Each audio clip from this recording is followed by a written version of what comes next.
Olá pessoal, tudo bem? Sejam bem-vindos a mais uma semana aqui no nosso canal do YouTube. É uma alegria muito grande ter você aqui com a gente na Comunidade Encontro, nesse canal que ele tem como propósito trazer as nossas reflexões, as nossas mensagens e séries de reflexões da Comunidade Encontro até na sua casa. Então, se você acompanha as nossas reflexões, seja aos domingos, aos finais de semana, seja no trânsito, seja separando um tempo para assistir as nossas reflexões, enfim, é uma alegria muito grande estar presente na sua casa, no seu contexto, no seu dia a dia. Para você que mora aqui na região da Grande Florianópolis, eu quero sempre também convidar você para estar presente aqui nos nossos encontros que acontecem todos os domingos às 19 horas no Centro Empresarial Terra Firme, no Auditório Ático, ok? No domingo passado, ou no final de semana passado, nós estivemos reunidos como comunidade no retiro da nossa Igreja Encontro. Foi um momento muito especial, um momento muito marcante de crescimento na comunhão, nas amizades, no fortalecimento também das famílias, um momento muito especial. E agora, nessa semana, nós reiniciamos com as nossas reflexões semanais a partir do início de uma nova série de mensagens, ok? Então, hoje nós iniciamos essa nova série de reflexões chamada Entre Nós e os Nós. Uma série que nós iremos refletir e aprofundar ao longo do mês de junho, uma série que nasce do desejo de falarmos sobre a família, sobre as diferentes gerações e o papel que a comunidade, seja a nossa comunidade de fé, seja a família, tem diante dos temas que nós iremos tratar. E como você pode perceber, o título dessa série de reflexões é um trocadilho. É um jogo de palavras, entre nós e os nós. De um lado, nós queremos falar dos nós, dos enroscos, dos problemas, dilemas que fazem parte de cada uma das gerações. Nós atados que nós precisamos, de alguma forma, discutir, nós que dificultam os relacionamentos no seio da vida em família e muitas vezes também no seio da vida em comunidade, a família estendida. Mas, por outro lado, nós também queremos enxergar as oportunidades. Nós queremos falar do pronome nós, o papel do nós coletivo, de que forma nós podemos ser influência, ser bênção diante das outras gerações. Nós, no sentido de comunidade, de família, de vínculo, de pertencimento, porque o reino de Deus é intergeracional. E o ponto é que nós vivemos em um tempo em que as gerações estão cada vez mais distantes uma das outras. Esse é o nosso pontapé inicial dessa reflexão. Nós vivemos num período em que a literatura chama de hiato ou gap geracional. Como assim? De um lado, é natural que cada geração tenha o seu jeito de falar, as suas experiências, o seu jeito de ser. O problema é quando elas não mais se entendem ou não mais se escutam. E pior, acabam até gerando um preconceito mútuo. Por exemplo, pais de crianças e adolescentes que dizem: não, eu quero fazer diferente daquilo que os meus pais me ensinaram. Por vezes, essa afirmação ela é coerente, mas por vezes ela reflete muito mais um divórcio de qualquer forma de aprendizado com outras gerações. Ou, por outro lado, quando pessoas mais experientes têm uma visão nostálgica do passado, como se tudo no passado fosse bom e tudo hoje não está bom. Ou seja, nós alimentamos dicotomias, nós alimentamos e apertamos cada vez mais os nós que já estão atados, nos afastando um dos outros. E o objetivo que nós temos ao longo dessa série será de focar em cada geração. Escutar os seus clamores, identificar quais são os nós atados, mas também buscar a luz da espiritualidade cristã, como que esse nós coletivo pode ser influência e bênção nesse processo, seja família, seja comunidade de fé e assim por diante. E hoje nós iremos iniciar com uma geração alfa, ok? A geração alfa, a geração mais nova, a geração informação, nascida a partir de 2010, então hoje em 2025 eles estão na faixa etária dos 0 aos 15 anos. E o nosso tema parte da seguinte afirmação: o nó da desconexão. O nó da desconexão. Por que esse título? Dois eventos recentes que viralizaram na internet e nas mídias sociais revelam os desafios ao lidar e conduzir e cuidar dessa geração mais nova. A primeira delas é o fenômeno do bebê reborn. Você deve ter visto, são bonecos artificiais, hiperrealistas, que para muitas pessoas esses bonecos têm sido tratados como bebês reais, né? Encontros de papais e mamães em parques da cidade com os bebês bonecos, pessoas na fila dos postos de saúde exigindo tratamento para um bebê reborn, porque elas dizem que ele, sei lá, está gripado, está doente, passagens aéreas sendo compradas para bebê reborn. E essa semana, eu li no jornal, a polícia foi acionada para salvar um bebê reborn que estava sendo engasgado. Parece até cômico, mas é a realidade da vida. Esse problema não é apenas uma desconexão desses pais com as gerações mais novas, com a realidade da vida, e claro, pais entre aspas. O que de fato está acontecendo? O que faz com que homens e mulheres adultos tenham os seus bebês reborn não é a desconexão com a vida meramente, mas a desistência dela.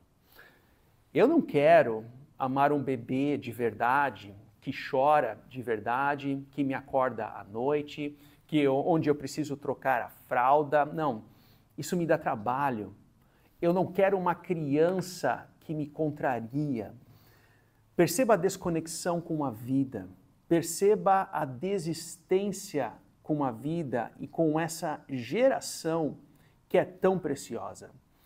A cultura do bebê reborn é um reflexo de pessoas que desistiram da realidade da vida e elas precisam de muletas emocionais e afetivas. Desconexão. Eu me desconecto com essa geração alfa, essa geração mais nova, mas eu, ao mesmo tempo, preciso compor essa afetividade de alguma coisa. E o bebê reborn é como se fosse essa muleta emocional. Enfim, desconexão.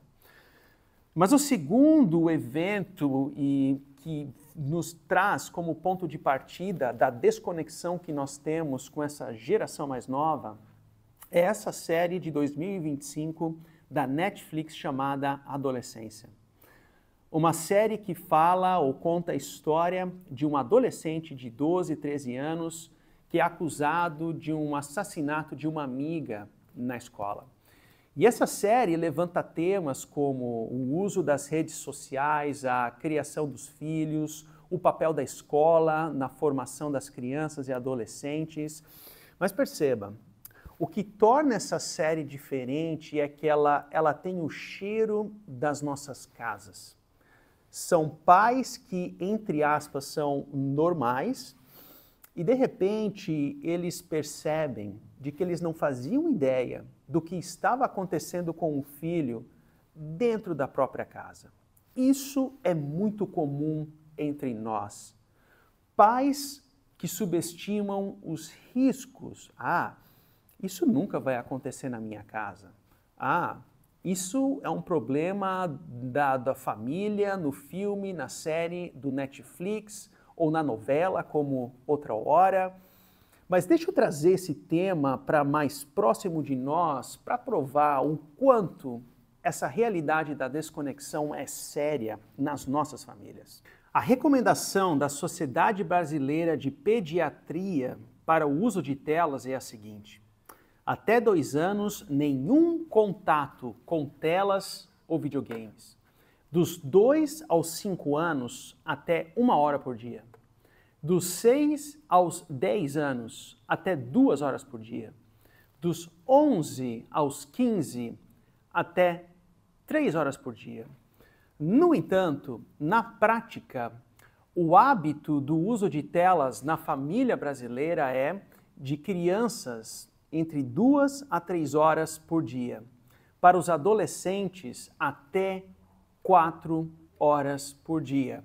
Ou seja, é claro que os números e as referências da OSMS são apenas diretrizes, mas chama a atenção que na prática o uso que nós temos de telas, especialmente nessa geração mais nova, é o dobro, talvez o triplo, daquilo que é recomendado pelos profissionais da área. Mas agora o que pega? Uma pesquisa da Universidade de Tel Aviv aponta que o tempo de qualidade, não tempo de tela, mas o tempo de qualidade dos pais com os filhos é de 14 minutos. 14 minutos. Se de um lado uma criança fica entre 2 a 3 horas por dia no uso das telas, o tempo de qualidade dos pais com os seus filhos na comparação é de somente 14 minutos. Perceba o nó da desconexão. E o meu sentimento é que muitos de nós, pais, e eu me incluo nisso, ou a comunidade, nós não nos damos conta desse problema. Tempo de qualidade aqui é medido não no tempo que você ajuda a escovar os dentes com as crianças ou coloca o pijama, não. É o tempo intencional de qualidade, atividades de qualidade na vida ordinária. Percebam como isso é difícil. Sabe por quê? Porque nós vivemos numa cultura que criou o nó da desconexão. A desconexão com os nossos filhos, com os nossos sobrinhos, com os nossos netos. E no afã de querer fazer a diferença da educação que nós recebemos muitas vezes dos nossos pais, os traumas que nós temos dos nossos pais, nós caímos num outro extremo, o extremo da desconexão, onde nós terceirizamos a ele as telas, nós terceirizamos o cuidado dos nossos filhos, sobrinhos e netos para a escola, terceirizamos muitas vezes a igreja. A igreja é um espaço de canal, ela quer contribuir nesse processo da formação espiritual. Mas no Israel antigo, no mundo antigo, a família é que tinha esse papel de cuidado, de ensino e de capacitação primária na vida de uma criança e de uma adolescente. E em meio a essa cultura da desconexão, a sabedoria bíblica vai caminhar em outro caminho, em outra direção. No pensamento hebreu, a responsabilidade do ensino e da influência na vida de uma criança e de um adolescente não é apenas dos pais, mas de toda a comunidade. É o nós coletivo. Esse é o pano de fundo, por exemplo, do Salmo 78. Acompanhe a leitura do texto comigo. Povo meu, escute o meu ensino, incline os ouvidos para o que eu tenho a dizer. Em parábolas abrirei a minha boca, proferirei enigmas do passado, o que ouvimos e aprendemos, o que os nossos pais nos contaram. Não esconderemos dos nossos filhos, contaremos à próxima geração os louváveis feitos do Senhor, o seu poder e as maravilhas que fez. Olha que beleza! Ele decretou estatutos para Jacó, em Israel estabeleceu a lei e ordenou aos nossos antepassados que a ensinassem aos seus filhos, de modo que a geração seguinte a conhecesse, e também os filhos que ainda nasceriam, e eles, por sua vez, contassem aos seus próprios filhos. Então, eles porão a confiança em Deus, não esquecerão os seus feitos e obedecerão aos seus mandamentos. Eles não serão como seus antepassados, obstinados e rebeldes, povo de coração desleal para com Deus, gente de espírito infiel. Perceba que aqui o salmista nos convida a lembrar do passado, dos grandes feitos de Deus. Mas por quê? Porque recordar é viver. Quando nós olhamos para o passado, nós aprendemos com os nossos acertos, mas também com os nossos erros, para não repetir mais. E quando nós olhamos para essas estatísticas, para esses números que foi apresentado aqui no início da nossa reflexão, os problemas da nossa cultura, o nosso chamado e a responsabilidade hoje é olhar para a sabedoria bíblica, revisitar as histórias, os feitos, os grandes feitos de Deus, os princípios e os valores do reino e buscar uma construção de vida coerente com a vontade de Deus no cuidado dos filhos, no cuidado dos sobrinhos, dos netos e assim por diante. Um hebreu, ao ler esse salmo, ele entenderia de imediato a mensagem. Por exemplo, eu preciso ensinar os caminhos de Deus, os princípios e os valores do reino, porque eu não quero ver a minha família novamente vivendo 400 anos de escravidão no Egito. Ou eu preciso ensinar os caminhos de Deus aos meus filhos, netos, sobrinhos, porque eu não quero passar novamente por um exílio, vivendo longe da minha terra, distante da presença de Deus. Ou trazendo para a nossa realidade. Eu preciso ensinar os caminhos de Deus aos meus filhos, sobrinhos e netos, porque essa é minha responsabilidade. Não é das telas, não é do Netflix, não é do uso das redes sociais, algo nessa linha. Há inclusive um provérbio africano que foi popularizado pela Hillary Clinton num livro que ela escreve que diz o seguinte: é preciso uma vila inteira para criar uma criança. É preciso uma vila inteira para criar uma criança. No nosso mundo individualista, onde eu dou conta daquilo que eu tenho, essa frase ela aponta num outro caminho. A ideia é que o cuidado e a educação de uma criança, ela é, primariamente de responsabilidade dos pais, mas que envolve a comunidade como um todo, a vila inteira. Por exemplo, as nossas crianças e adolescentes aprendem quando elas interagem com outras crianças e adolescentes que vivem os mesmos princípios e valores. Elas aprendem quando ouvem de adultos que não sejam seus pais, conselhos sábios, baseados nos mesmos princípios e valores. Elas aprendem testemunhando hábitos saudáveis, a família vivendo a vida em comunidade, a participação nos pequenos grupos, servindo, arregaçando a manga na contribuição da comunidade. A igreja é como se fosse também essa vila. E é justamente nessa direção que o salmista aqui no Salmo 78 vai apontar. Percebam, povo meu, escute o meu ensino, povo meu. Não é um chamado individual, mas coletivo, é o pronome nós. Aqui não está dizendo que é somente ao pai, somente à mãe, ao instrutor, à professora do departamento das crianças da comunidade. Não, cada parte tem o seu papel, mas aqui a ênfase é um chamado ao ensino e formação do nós coletivo.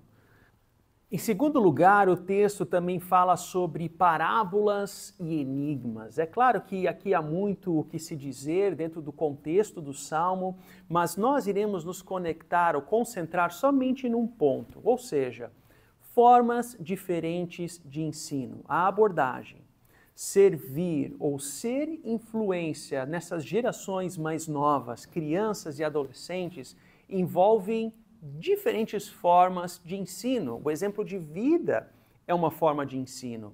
O seu exemplo, a sua vida, ela expressa o amor e o caráter de Deus que reflete ou reverbera ensino na vida das crianças e adolescentes. Um ritmo de vida que contemple a vida em comunidade, onde isso faz parte da sua rotina, ou seja, não é um advento, algo extraordinário, um tempo de qualidade, equilíbrio, trabalho, família, uma boa Bíblia para as crianças e adolescentes para ler antes de dormir, ou seja, a vida como um todo é também uma boa forma de ensino. A instrução verbal também é uma forma de ensino. Eu tenho boas memórias de quando a minha avó, ela abria a Bíblia para crianças e foi ela quem me ensinou as histórias de Moisés, da criação, as histórias do Antigo Testamento. Isso foi fazer a diferença para mim, na minha vida, mais tarde. Mas a instrução verbal, a capacitação não apenas para a vida, no caráter de um bom cidadão, mas também no ensino da palavra de Deus, dos princípios e valores do reino de Deus. Isso é papel que o nós coletivo tem como responsabilidade também na vida das nossas crianças e adolescentes. A disciplina amorosa também é uma forma de ensino. É claro que aqui isso vale uma mensagem somente para isso. A disciplina aqui não é somente física. Na nossa cultura nós fazemos essa ligeira interpretação aos que concordam com isso, aos que desacordam com isso, talvez não seja o foco da reflexão agora. Mas para algumas crianças, é só você tirar a tela do celular, o futebol do final de semana, o videogame, e isso vai doer muito forte. Isso vai doer com certa veemência. Qual que é o tipo de disciplina com amor? O objetivo da disciplina não é culpar. O objetivo da disciplina, em última análise, é a construção, é o forjamento, é a lapidação. O que funciona dentro do contexto e família da qual você está inserido. Sabe por que isso tudo é muito importante? Porque o salmista, em outro momento, ele vai caminhar na seguinte direção. Veja o que ele diz. O que ouvimos e aprendemos, o que os nossos pais nos contaram, nós não esconderemos dos nossos filhos. O que está querendo dizer aqui é uma pergunta sobre as nossas prioridades. Quais são as nossas prioridades? Se há intencionalidade na vida, no cuidado dos filhos, dos adolescentes, das crianças e adolescentes, essa se torna uma prioridade. Quando as nossas crianças e adolescentes fazem parte da vida em comunidade, essa é uma prioridade. Eu lembro de uma ligação que eu fiz para pais de adolescentes de uma outra comunidade onde eu trabalhava, e eu fiz um comentário do tipo, olha, eu tenho visto vocês aqui, mas não tenho visto o filho de vocês adolescentes nos nossos encontros, participando aqui com os nossos adolescentes. E eis que a resposta da mãe foi a seguinte, sabe, né, eu não quero forçar a barra com meu filho, eu não quero forçar algo para ele.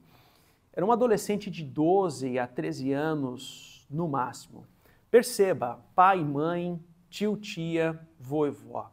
Você é um influenciador na vida deles nessa fase tão importante. Se não é você quem desenvolve a boa prática, a boa vida em comunidade, no seio da família, outros certamente influenciarão. A pergunta é se será uma influência boa ou será uma influência má.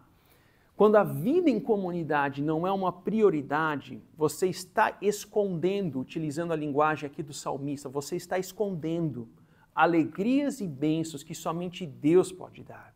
Se o ensino da palavra de Deus na sua casa, os princípios e valores do reino de Deus, se isso não é uma prioridade, na linguagem do salmista, você está escondendo alegrias e bênçãos que somente Deus pode trazer. Perceba a responsabilidade que isso traz, perceba a seriedade que isso carrega, enquanto pai, mãe, enquanto família como todo, nós coletivo. E nesse sentido, alguns princípios práticos que nós podemos levar para casa a partir dessa temática. Pais, vocês são os responsáveis primários. Faça da sua casa, da casa de vocês, um lugar onde Deus é lembrado.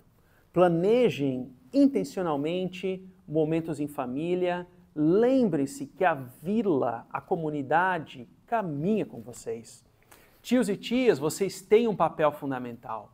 Vocês podem ser conselheiros, confidentes, pontes entre as gerações. A minha esposa, ela faz comentários muito afetivos acerca de um dos padrinhos, um dos tios, justamente nesse ponto. Sejam presentes, ouçam, encorajem. Um tempo de qualidade, uma conversa no momento certo, em decisões da vida, em momentos cruciais, especialmente para adolescentes. Um exemplo fiel pode marcar uma vida para sempre. Avós e avós, a sabedoria de vocês é um tesouro, mas existe algo que eu nunca imaginaria que eu poderia falar para essa geração. Cuidem com o tempo do uso de tela de celular. Interessante, porque aqui nós não estamos falando apenas com as gerações mais novas e mais para frente nós vamos falar também com a geração dos 60 a mais nessa série de reflexões. Mas como na atividade pastoral eu tenho ouvido comentários de adultos, pais, dizendo dos seus pais sobre os usos e abusos da tela de celular na geração 60 a mais. Então cuide, não deixe de contar o que Deus já fez na vida de vocês. A sabedoria de vida, a experiência de vida, ela é valiosa no cuidado e no trato, na influência das crianças e as adolescentes. Os seus netos precisam ouvir histórias reais da fidelidade e da graça de Deus na vida de vocês. Acolham, aconselhem, intercedam, porque a presença amorosa de vocês transmite essa segurança e a espiritualidade de forma única. Novamente, essa é uma memória afetiva que eu tenho muito grande da minha avó, como aquela que todo domingo de manhã ligava o rádio em alemão que era transmitido de Blumenau, então é uma memória que eu tenho, e como aquela que abria a Bíblia para mim, para ler, e mesmo com uma pouca escolaridade, ela podia ensinar a palavra de Deus que faz a diferença, impacto na minha vida, na vida adulta também. Acolham, aconselhem, intercedam. E finalizando a nossa reflexão. Dentre todos os títulos que são dados a Jesus ou dados a Jesus no Novo Testamento, para mim o mais belo é quando Jesus é chamado de amigo de pecadores. Amigo de pecadores. E para pecadores como eu e você, que falhamos e pecamos no cuidado dos nossos filhos, no cuidado dos nossos sobrinhos, que omitimos a influência e a responsabilidade de ensino dos nossos netos, o que Jesus nos chama aqui é que Ele é nosso amigo. Ele é amigo de pecadores falhos como eu e você. E não somente isso, Ele não apenas é um amigo de nós pecadores, mas Ele também faz um convite. Venham a mim. Venham a mim. Eu sou o seu amigo. Eu sou o Deus encarnado, o amigo dos pecadores. Venham a mim aqueles que estão cansados com a rotina, com as demandas, com as desconexões. Sabe aquela culpa porque você não nasceu com o manual pronto de como cuidar de um filho, o adolescente dentro de casa?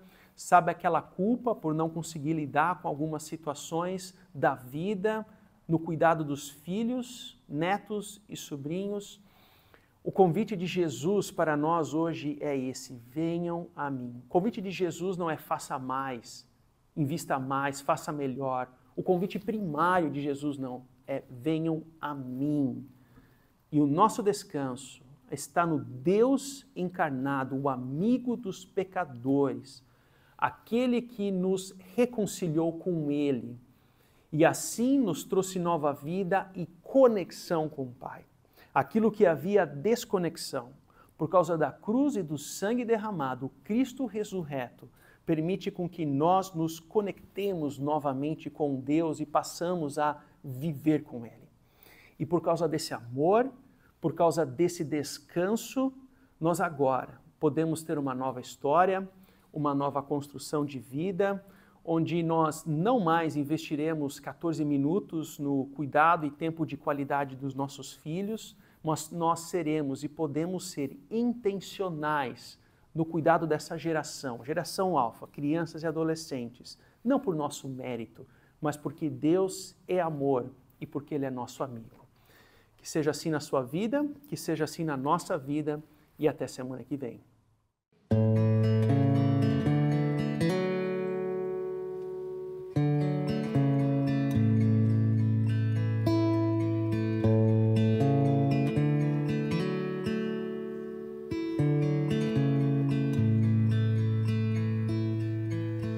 Hoje me deu saudade de um tempo que não volta mais. Hoje me deu vontade de estar mais perto dos meus pais.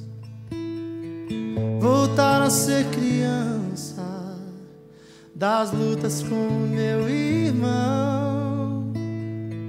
Escola e videogame eram nossa preocupação.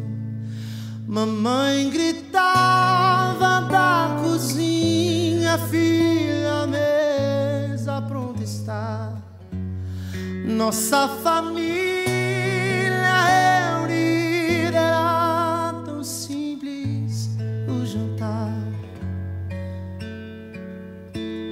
Eu lembro, a gente costumava reclamar. Mamãe não cozinhava tão bem, mas hoje tudo que eu queria era voltar. Por que que a gente cresce e as coisas mudam de lugar? Porque só quando perde aprende a valorizar. Não sei voltar no tempo, não adianta nem tentar. O que me resta hoje é o hoje mesmo aproveitar. Dizer te amo tantas vezes até o outro se cansar. Dar um abraço demorado e sem demora perdoar. Ligar mais vezes pra família e sem pressa conversar. De certo as coisas continuem a mudar. De certo as coisas continuem a passar. E o que me resta é só o hoje transformar.